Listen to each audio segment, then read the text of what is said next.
এই গরমে যদি ঠান্ডা ঠান্ডা ফ্রুট ডেজার্ট হয় তাহলে কিন্তু জমে যায়।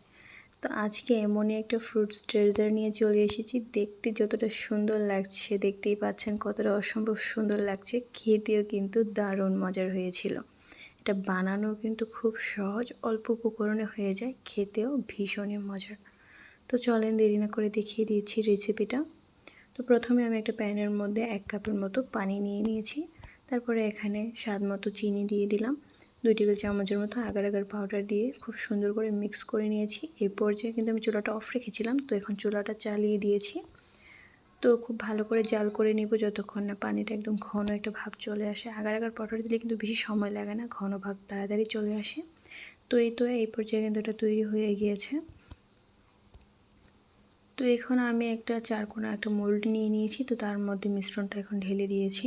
তারপর আগে থেকে আমি কিছু ফ্রুটস কেটে রেখে দিয়েছিলাম। এখানে আঙুর, তারপর কলা, আপেল, আপনারা আপনাদের পছন্দ মতো ফ্রুটস দিতে পারেন। তো এগুলো দিয়ে খুব সুন্দর করে মিক্স করে নিয়েছি, একটু সাজিয়ে নিয়েছি। তারপর এটাকে আমি ফ্রিজে রেখে দিব কিছুক্ষণ, একদম ঠান্ডা হয়ে জমে যাওয়া অবধি। তো এটাকে ফ্রিজে রেখে তারপর এখানে আরেকটা মিশ্রণ আমি তৈরি করে নিচ্ছি। 1 কাপ দুধ দিয়ে দিয়েছি, 1 কাপ না 1.5 কাপের মতো লিকুইড দুধ নিয়ে নিয়েছি। 2 টেবিল চামচের মতো আগার আগার পাউডার, আবারও স্বাদ মতো চিনি দিয়ে দিয়েছি। চিনিটা আপনারা আপনাদের পছন্দ মতো দিতে পারেন। তো চিনিটা দেওয়ার পর আবারও খুব সুন্দর করে মিক্স করে আমি এটাকেও আবার আগের যে মিশ্রণটা তৈরি করেছি ঠিক সেরকমভাবে তৈরি করে নিব। তারপর এখানে আমি আগে থেকে কিছু সাবুদানা খুব ভালো করে সিদ্ধ করে রেখে দিয়েছিলাম, তো এখন এই সাবুদানাগুলো দিয়ে দিয়েছি। খুব সুন্দর করে মিশ্রণটা কিন্তু আমি তৈরি করে ফেলছি ঘন করে।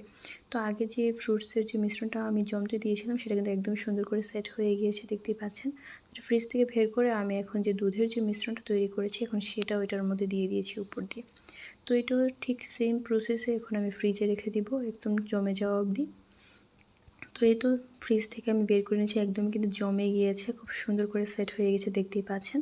তো এই পর্যায়ে আমি সাইড থেকে ছুরি দিয়ে মোল্ড আউট করে নিচ্ছি। তো এটাকে একটা সার্ভিং ট্রেতে আমি এখন নিয়ে নিচ্ছি।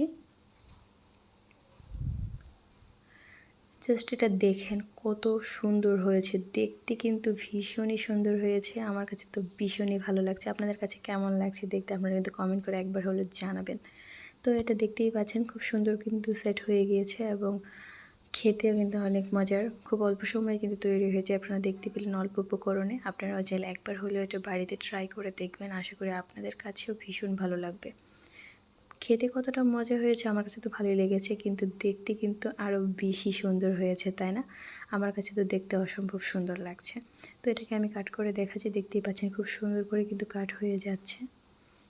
এই যে দেখতেই পাচ্ছেন কত সুন্দর করে কাট হয়ে গেছে, দেখতেও কিন্তু ভীষণই সুন্দর লাগছে। তো এই রেসিপিটা আপনারা একবার হলো বাড়িতে ট্রাই করে দেখবেন, আশা করি আপনাদের কাছে ভালো লাগবে।